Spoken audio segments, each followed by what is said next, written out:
കവിഞ്ഞൊഴുകുമി അനുഗ്രഹം നിറഞ്ഞൊഴുകുമി അനുഗ്രഹം കവിഞ്ഞൊഴുകുമി അനുഗ്രഹം നിറഞ്ഞൊഴുകുമി അനുഗ്രഹം എൻ പാപവും ശാപവും ഒഴുകി ദൂരയാ ഞാൻ സൗഖ്യമാ നീതിയാ ദൈവ പൈതലാ യേശുവിൻ സ്വന്തമായി തീർന്നു ഞാൻ എന്നെന്നും കവിഞ്ഞൊഴുകുമി അനുഗ്രഹം നിറഞ്ഞൊഴുകുമി അനുഗ്രഹം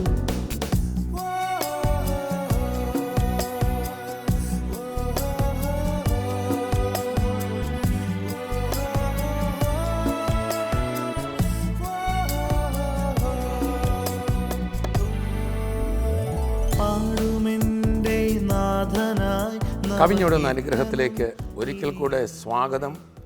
മഹാസന്തോഷത്തിൻ്റെ ഒരു ദിവസം കൂടെ നമ്മുടെ മുമ്പിലുണ്ട്. കർത്താവായ യേശു നമ്മുടെ ജീവിതത്തിൻ്റെ കർത്താവാകയാൽ നമ്മൾ ഒന്നിനെക്കുറിച്ചും വിചാരപ്പെടേണ്ട ആവശ്യമില്ല.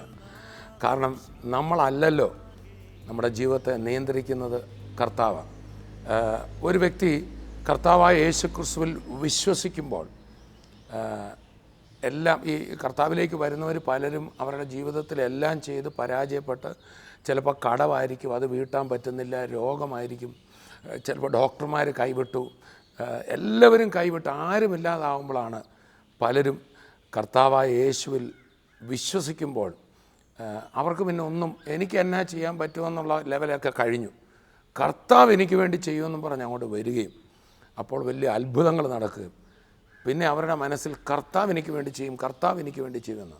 പക്ഷെ ഞാൻ ഒന്ന് കണ്ടിട്ടുള്ളത് എന്നാന്ന് ചോദിച്ചാൽ, വിശ്വാസികളായ നമ്മൾ, എന്നെ അടക്കമാണ് ഞാൻ പറയുന്നത്, കർത്താവ് ഇതുപോലെ വലിയ ഉത്സാഹത്തോടെ കർത്താവിൽ വന്നു പാട്ട്, ആരാധന, സന്തോഷം, തുള്ളിച്ചാട്, കുറച്ച് കഴിയുമ്പോഴത്തേക്കിന് പിന്നെയും പല പ്രശ്നങ്ങളും പ്രതികൂലങ്ങളും ലോകത്തുണ്ടല്ലോ.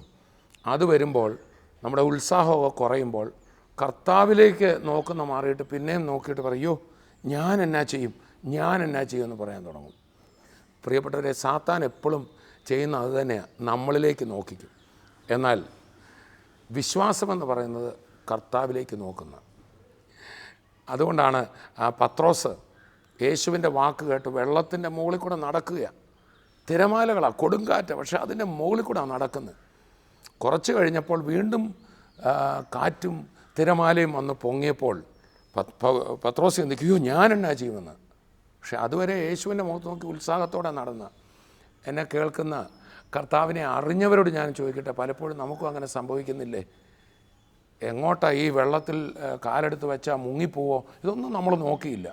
കർത്താവ് കർത്താവ് കർത്താവ് എന്ന് പറഞ്ഞ് പോയപ്പോൾ ഒരു കുഴപ്പവും വന്നില്ല, അതിൻ്റെ മുകൾ വഴി അങ്ങ് നടന്നു. അതുകൊണ്ടൊരു ക്രിസ്തീയ ജീവിതം എന്ന് പറഞ്ഞാൽ പള്ളിയിൽ ഒതുങ്ങുന്നതോ ആചാരത്തിൽ ഒതുങ്ങുന്നതോ അല്ല. നമ്മുടെ ജീവിതത്തിൻ്റെ എല്ലാ ഘട്ടങ്ങളിലും വേളകളിലും പ്രതിസന്ധികളിലും ഞാൻ എന്തോ ചെയ്യുമെന്ന് ചിന്തിക്കുന്ന ആ ഘട്ടത്തിലും യേശു എന്നെ നടത്തും എന്ന ഉറപ്പോടെ സന്തോഷിച്ച് തുള്ളി ചാടി നടക്കുന്ന ജീവിതമാണ്. മനോഹരമായൊരു സന്ദേശത്തിലേക്ക് നാം കടന്നു പോകാൻ പോകുന്നത്. ക്രിസ്തുവിൽ മഹാസന്തോഷത്തോടെ പൂർണ്ണ ഉറപ്പോടെ നമുക്ക് ജീവിക്കാം. ചിലരൊക്കെ ദൈവദാസൻ എൻ്റെ അടുക്ക വരുമോ, എന്നെ തൊടുമോ എന്ന് നോക്കി വന്നവരുണ്ട്. പക്ഷെ ചിലരങ്ങനെ അല്ല. ദൈവദാസൻ തൊട്ടാലും കൊള്ളാം, തൊട്ടില്ലേലും കൊള്ളാം, എൻ്റെ വിടുതൽ ഞാൻ കൊണ്ടുപോയി. അടുത്തിരിക്കുന്ന ആൾ ചോദിച്ച് നിങ്ങൾ ഏത് കൂട്ടത്തിലാന്ന് ചോദിച്ച്, അങ്ങനെ എന്നെ എന്ന് ദൈവദാസൻ കടാക്ഷിക്കുമെന്ന് കാത്തിരിക്കുകയാണോ, അതോ ദൈവോത്രം വന്നപ്പോൾ എന്നെ നോക്കിയില്ലേലും ഞാൻ പിടിച്ചോണ്ടേ പോവും?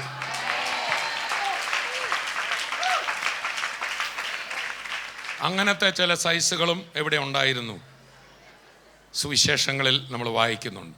അങ്ങനത്തെ ഒരു സൈസാണ് രക്തസ്രവക്കാരി സ്ത്രീ. പുള്ളിക്കാരത്തി എന്ത് നോക്കുകയില്ല, യേശു എന്നെ ആരെയും നോക്കുന്ന പോട്ടെ, ഈ ശുശ്രൂഷിക്കുന്ന പുള്ളി എന്നെ തിരിഞ്ഞു നോക്കിയാലും കൊള്ളില്ല, വിടുതലും കൊണ്ട് ഞാൻ പോകും. ആ സൈസുകളാണ് കൂടുതൽ വിടുതൽ പ്രാപിച്ചതായി തിരുവചനത്തിൽ കാണും. അതുപോലൊരു പാർട്ടിയാണ് ആ ജനക്കൂട്ടത്തിൻ്റെ പുറകിലിരുന്ന് ദാവീദ് പുത്ര യേശുവെ എന്നോട്, അതാണ് വോളണ്ടിയേഴ്സ്, ശിഷ്യന്മാരാണല്ലോ യോഗത്തിൻ്റെ നടത്തിപ്പുകാർ. അവർ മിണ്ടിപ്പോരെന്ന് പറഞ്ഞിട്ടും പുള്ളി വോളിയം കൂട്ടി വെച്ച് വിളിച്ചു. നമ്മൾ വായിക്കുന്നു, യേശു നിന്നു, നിങ്ങൾ അവനെ, വോളണ്ടിയേഴ്സ് തടഞ്ഞവരോട് തന്നെ പറഞ്ഞു അവനെ ഇഞ്ഞു കൊണ്ടുവരാൻ. ഒന്ന് അടുത്തിരിക്കുന്ന ആൾ പറഞ്ഞ്, നിന്റെ വിളി വോളണ്ടിയേഴ്സിൻ്റെ മനോഭാവം പോലും മാറ്റും. മിണ്ടരുതെന്ന് പറഞ്ഞവൻ നിന്നെ തോളെ പൊക്കിക്കൊണ്ട് പോകേണ്ടി വരും.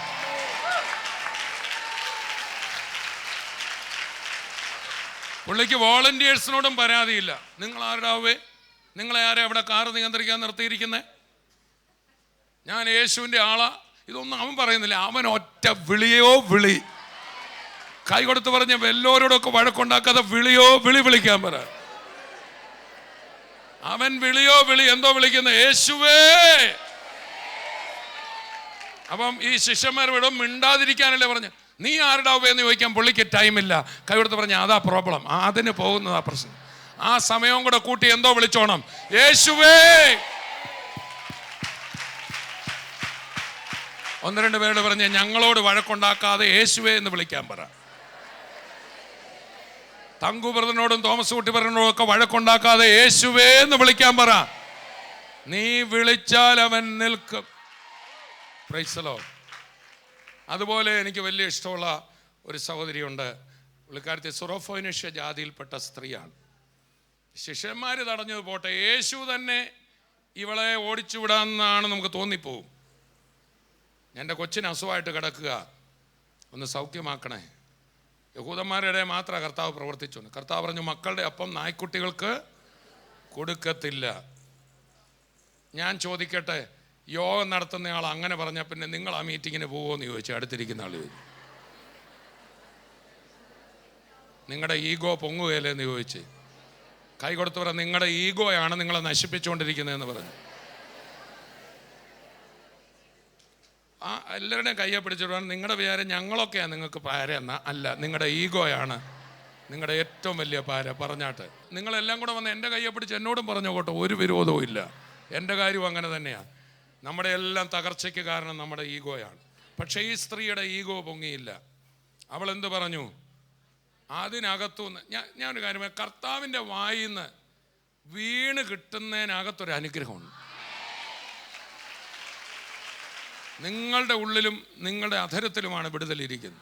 എൻ്റെ ഉള്ളിലും എൻ്റെ അധരത്തിലുമാണ് വിടുതലിരിക്കുന്നത്. ആമേൻ.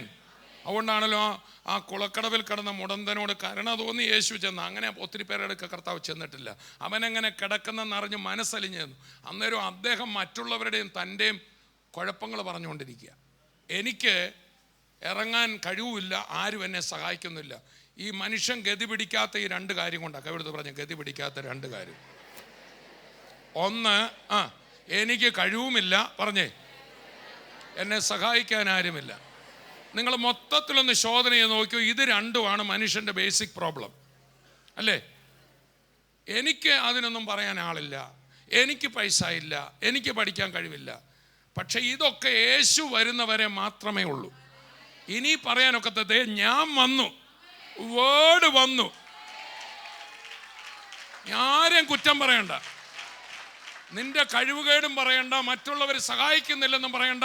ഞാൻ വന്നെങ്കിൽ, എൻ്റെ വചനം തന്നെങ്കിൽ, ഞാൻ വന്നെങ്കിൽ, എൻ്റെ വചനം തന്നെങ്കിൽ, നിന്റെ കഴിവുകേടും പ്രശ്നമല്ല, മറ്റുള്ളവർ നിന്നെ തിരിഞ്ഞു നോക്കാത്തതും വിഷയമല്ല. ഞാനും എൻ്റെ വചനവും നീയുമുണ്ടെങ്കിൽ നീ ഒരു അത്ഭുത വ്യക്തിയായി മാറ്റപ്പെടും.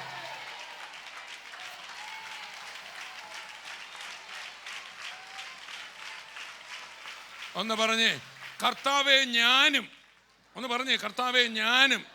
നിന്റെ വചനം ഉണ്ടെങ്കിൽ എനിക്കതിലധികം ഒന്നും വേണ്ട.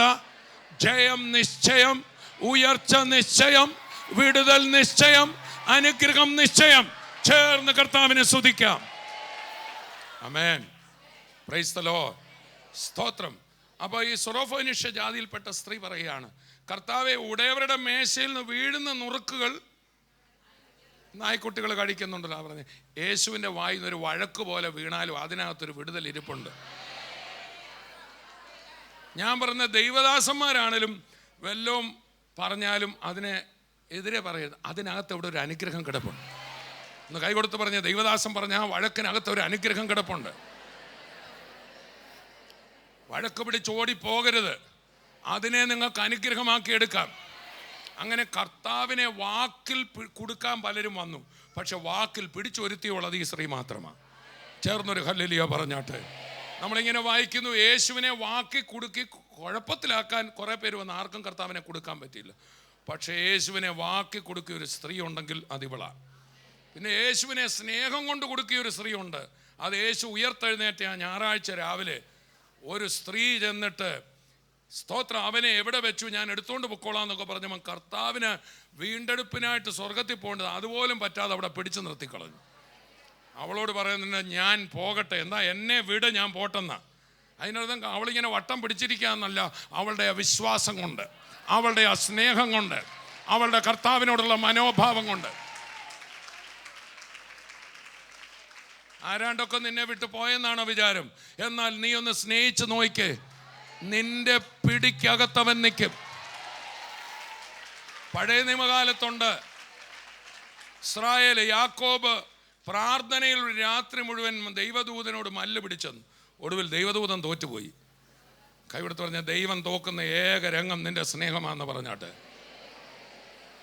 ദൈവത്തെ തോപ്പിച്ച സഹോദരങ്ങളെ ഓർത്തിയും കർത്താവിനെ സ്തുതിക്കുക.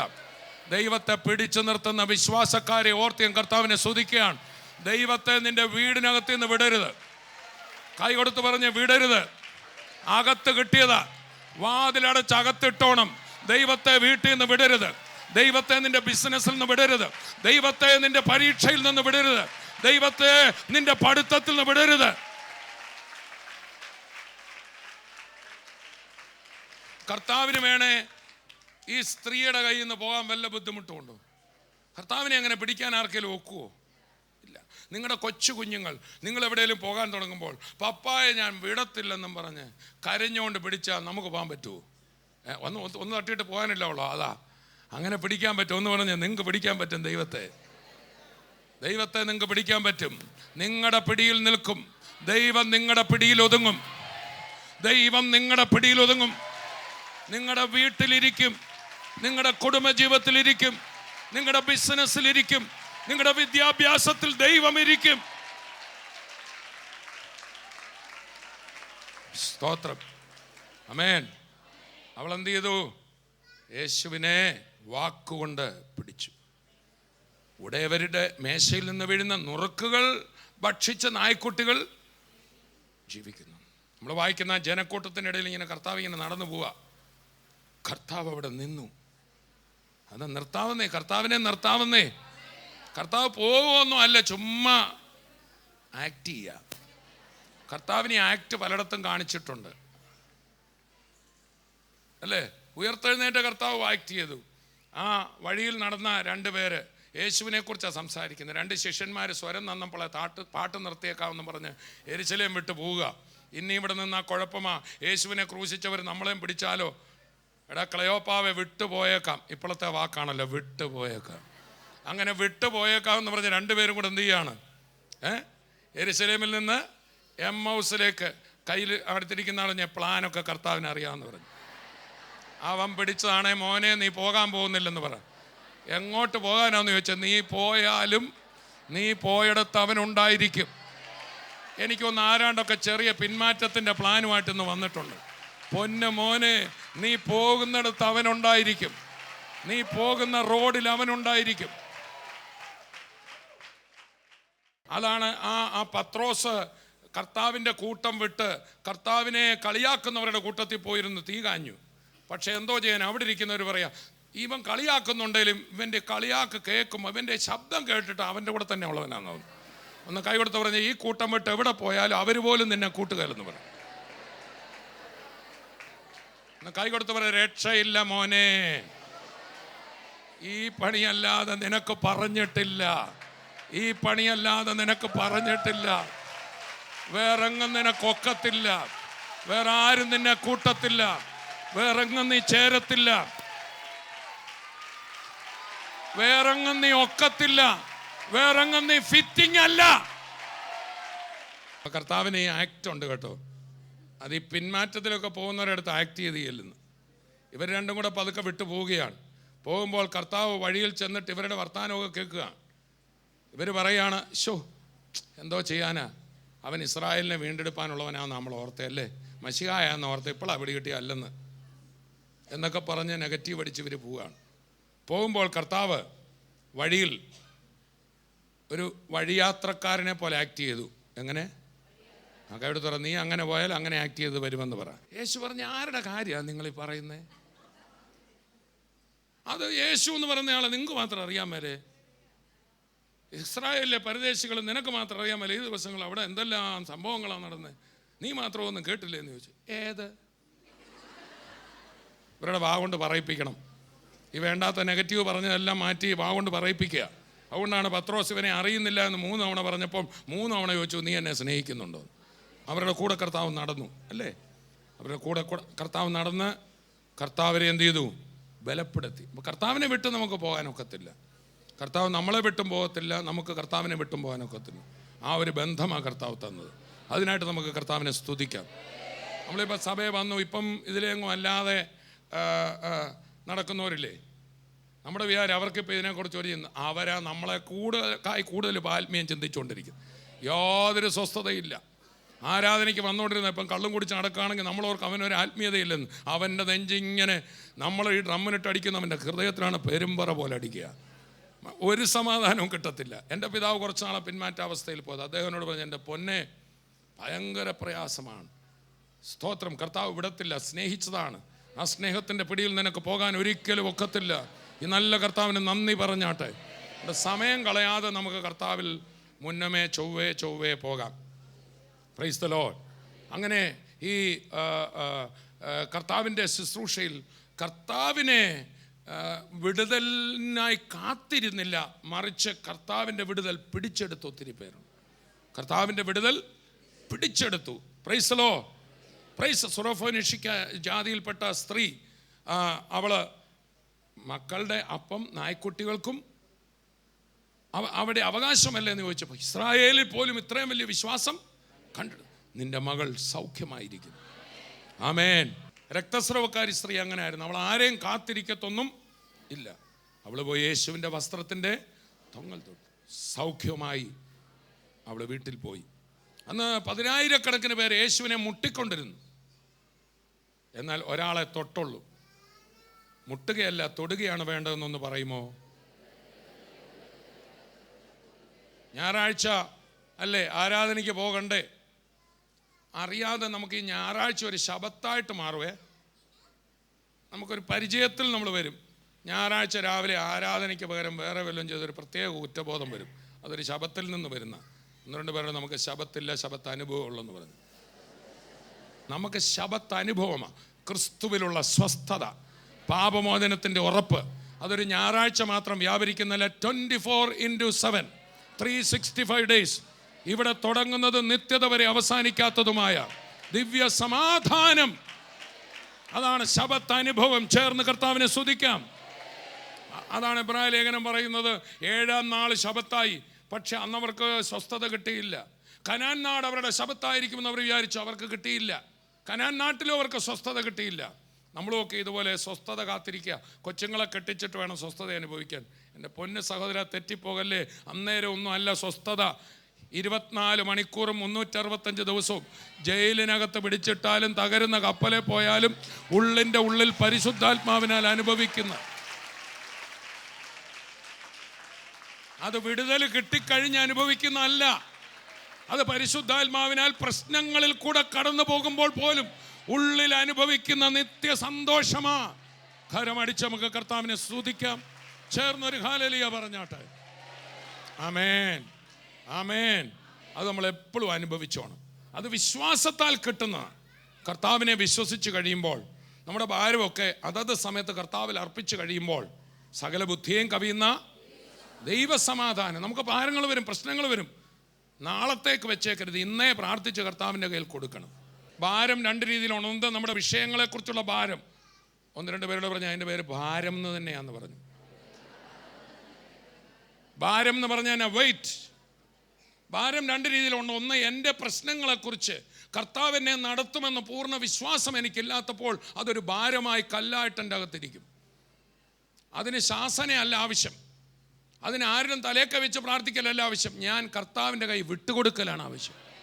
അതാണ് നിങ്ങളുടെ സകല ആകുല ചിന്തകളും അവൻ്റെ മേൽ ഇട്ടുകൊള്ളുവീൻ. അതോ ദൈവദാസനെ കൊണ്ട് ബത്സിപ്പിച്ചു കൊള്ളുവീൻ എന്നാണോ? പിന്നെ പ്രാർത്ഥിച്ച് കർത്താവിൻ്റെ കൈ കൊടുത്ത് ഫ്രീ ആകാത്ത കാര്യങ്ങൾ ദൈവദാസനെ കൊണ്ട് പ്രാർത്ഥിപ്പിച്ചിട്ട് ഗുണമില്ലെന്ന് കൈ കൊടുത്തു എന്ന് പറഞ്ഞാട്ട്, പ്രാർത്ഥിച്ച് നിങ്ങളുടെ ഭാരങ്ങൾ കർത്താവിൻ്റെ കൈ കൊടുത്ത് ഫ്രീ ആകുന്നതിന് പകരം എത്ര ദൈവദാസന്മാരുടെ കയ്യോ കാലോ വെച്ച് പ്രാർത്ഥിച്ചാലും മനസ്സിന് ഫ്രീ കിട്ടത്തില്ല. അതെപ്പോൾ കിട്ടും? കർത്താവെ, ഈ വിഷയം എത്ര വലുതാണെങ്കിലും എൻ്റെ യേശു എനിക്ക് മതിയായവന്, ഞാനിത് പിടിച്ചുകൊണ്ടിരിക്കുന്നില്ല, നിൻ്റെ കയ്യിലോട്ട് തരിക, എന്നെ വിടുവിച്ചതിനായി സ്തോത്രം. ഇതിന് പകരം ഞാൻ കാസർഗോഡ് മുതൽ കന്യാകുമാരി വരെയുള്ള ദൈവദാസന്മാരെ കൊണ്ട് പ്രാർത്ഥിപ്പിച്ചാലും എൻ്റെ ഭാരം പോവില്ല. അത് നിങ്ങൾ വിടണം. കൈ കൊടുത്ത് പറഞ്ഞ നിങ്ങൾ വിടണം. ഞാൻ എന്ത് ചെയ്തിരിക്കുക? ഈ ഭാരത്തെ എന്ത് ചെയ്തിരിക്കുകയാണ്? കെട്ടിപ്പിടിച്ചിരിക്കുകയാണ്. എന്നിട്ട് എന്ത് ചെയ്യുക? കാസർഗോഡ് മുതൽ പ്രാർത്ഥിപ്പിക്കുകയാണ്. ഇത് ഞാൻ വിടുകയല്ല. കർത്താവ് എന്താ പറഞ്ഞ? സകല ആകുല ചിന്തകളും എൻ്റെ മേലിട്, എനിക്കിതാ, നീ ഫ്രീ ആയിട്ട് നടക്ക്, നീ തുള്ളിച്ചാടി നൃത്തം ചെയ്യ എന്ന് കൈ കൊടുത്ത് പറഞ്ഞേ. അത് പോരാട്ടമൊന്നുമല്ല, നിങ്ങൾ വിടാത്തതാന്ന് പറഞ്ഞു.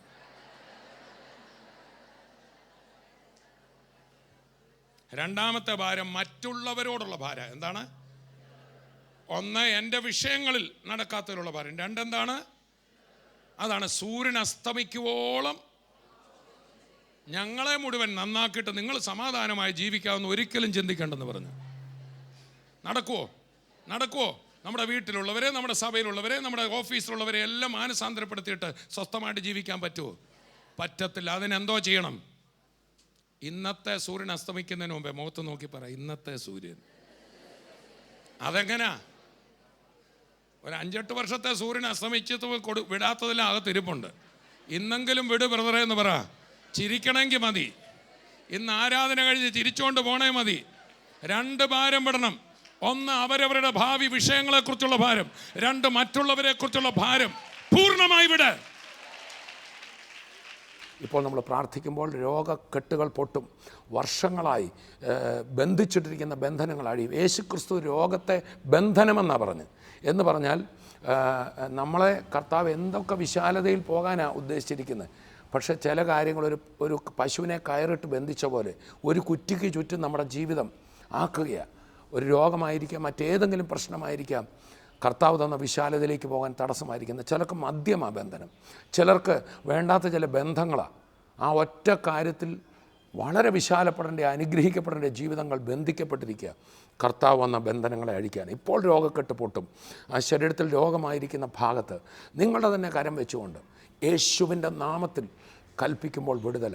മാത്രമല്ല, മദ്യപാന പ്രശ്നമാണോ മറ്റേത് കാര്യമാണോ, ആ ബന്ധനം ഈ നിമിഷം യേശുവിൻ്റെ നാമത്തിൽ അഴിയും. കർത്താവെ, ഞങ്ങളങ്ങേ സ്തുതിക്കുന്നു. ഞങ്ങളീ പ്രാർത്ഥിക്കുന്ന നിമിഷം യേശുക്രിസ്തുവിൻ്റെ അധികാരമുള്ള നാമത്തിൽ എല്ലാ ബന്ധനങ്ങളും, എല്ലാ കെട്ടുകളും പൊട്ടട്ടെ. രോഗബന്ധനങ്ങൾ അഴിയട്ടെ. തളർന്ന അവയവങ്ങൾ ഇപ്പോൾ ജീവനിലേക്ക് വരട്ടെ. തളർന്നു കിടക്കുന്ന വ്യക്തികളിൽ ദൈവശക്തി വ്യാപരിക്കട്ടെ. ആക്സിഡൻറ്റിനെ തുടർന്ന് തളർച്ച അനുഭവിക്കുന്ന വ്യക്തികൾ, കർത്താവെ, ഇത് കേട്ടുകൊണ്ടിരിക്കുന്നല്ലോ, ആ ശരീരത്തിൽ അങ്ങയുടെ സ്പർശമുണ്ടാകണമേ. യേശുവിൻ്റെ നാമത്തിൽ കിഡ്നികൾ സൗഖ്യമാകട്ടെ, ലിവറുകളിൽ വിടുതൽ സംഭവിക്കട്ടെ. യേശുക്രിസ്തുവിൻ്റെ നാമത്തിൽ എല്ലാ മന്ദതകളും മടുപ്പുകളും വിട്ടുമാറട്ടെ. ജോലി നഷ്ടപ്പെട്ട് ജീവിതത്തിൽ പ്രശ്നങ്ങളായി, കുടുംബജീവിതത്തിലെ പ്രശ്നങ്ങളായി തളർന്നിരിക്കുന്നവർ, സാത്താൻ്റെ എല്ലാ ബന്ധനങ്ങളും വിടുതലാകട്ടെ. ദൈവസ്നേഹം കുടുംബത്തിലേക്ക് വരട്ടെ. കുഞ്ഞുങ്ങൾ അനുഗ്രഹിക്കപ്പെടട്ടെ. എന്നെ കേട്ടുകൊണ്ടിരിക്കുന്ന കർത്താവെ, കരം വെച്ച് പ്രാർത്ഥിക്കുന്ന ഓരോ രോഗിയുടെ മേലും കർത്താവിൻ്റെ കരം നീട്ടിയതിനായി സ്തോത്രം. പൂർണ്ണ വിടുതൽ കൽപ്പിക്കുന്നതിനായി നന്ദി. യേശുവിൻ്റെ നാമത്തിൽ വിടുവിക്കുകയാണ്. കർത്താവ് വിടുവിച്ചതിനായി നന്ദി. യേശുവിൻ നാമത്തിൽ തന്നെ. ആമേൻ, ആമേൻ, ആമേൻ. കർത്താവിൻ്റെ അത്ഭുത സൗഖ്യം നിങ്ങളുടെ ശരീരത്തിൽ വ്യാപരിച്ചിട്ടുണ്ട്. ഒന്ന് ചാടി എഴുന്നേൽക്കണം. ആ പ്രതിബന്ധമാണെന്ന് പറഞ്ഞ പ്രശ്നത്തിലേക്ക് ഒന്ന് സ്റ്റെപ്പ് വെക്കണം. യേശുവിൻ്റെ കരം അവിടെ കാണാൻ പറ്റും. ക്രിസ്തീയ ജീവിതം എന്ന് പറയുന്നത് കേവലം ആരാധനാലയത്തിലോ പള്ളിയിലോ നമ്മുടെ ചടങ്ങുകളിലോ അല്ലെങ്കിൽ ആരാധനയിലോ മാത്രം ഒതുങ്ങുന്ന ഒന്നല്ല. നമ്മുടെ ജീവിതത്തിൻ്റെ എല്ലാ പ്രതിസന്ധി വേളയിലും യേശു കൂടെ ഇരുന്ന് ഉത്സവത്തോടെ നടക്കുന്ന ഈ ദിവസം കർത്താവ് കൂടെയുണ്ട്. ധൈര്യത്തോടെ നേരിടുക. അടുത്ത എപ്പിസോഡിൽ വീണ്ടും കാണാം. അതുവരെയും കർത്താവ് തൻ്റെ കൃപയിൽ നമ്മെ സൂക്ഷിക്കട്ടെ. I bless you in Jesus name. ആമേൻ. TV പ്രേക്ഷക സംഗമവും വിടുതൽ ശുശ്രൂഷയും മൂവാറ്റുപുഴയിൽ നവംബർ 29 ശനി രാവിലെ 10 മുനിസിപ്പൽ ടൗൺ ഹാൾ, നെഹ്റു പാർക്കിന് സമീപം. തോമസ് ഊട്ടി വിടുതൽ ശുശ്രൂഷിക്കുന്നു. TV പ്രേക്ഷക സംഗമവും വിടുതൽ ശുശ്രൂഷയും അടൂരിന് സമീപം കൈതപ്പറമ്പ് തെക്കേവിള ഓഡിറ്റോറിയത്തിൽ ഡിസംബർ 5 വെള്ളി രാവിലെ 10. TV പ്രേക്ഷക സംഗമവും വിടുതൽ ശുശ്രൂഷയും ഡിസംബർ 5 വെള്ളി വൈകിട്ട് 5:30, ഡിസംബർ 6 ശനി രാവിലെ 10 പത്തനാപുരം ക്രൗൺ കൺവെൻഷൻ സെന്ററിൽ. തോമസ് ഊട്ടി വിടുതൽ ശുശ്രൂഷിക്കുന്നു.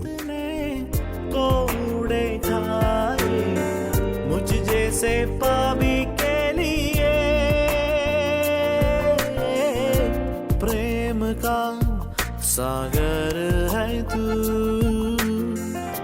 शांति का राजकुमार है तू.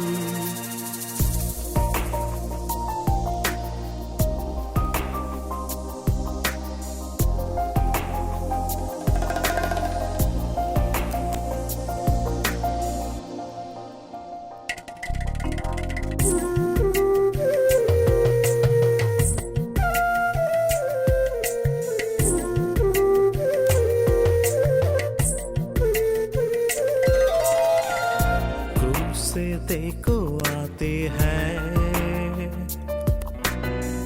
बहते हुए खून की धार, क्रूस से देखो आती है बहते हुए खून की धार. ओ मसीह तूने हमको सिखाए प्रेम की परिभाषा को. ओ मसीह तूने हमको सिखाए प्रेम की परिभाषा को.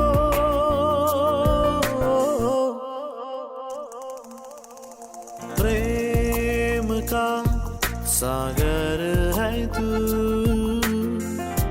चांदी का राजकुमार है तू. चरणों में आकर हाथ उठाकर करते हैं तेरे हम स्तुति. चरणों में आकर हाथ उठाकर करते हैं तेरे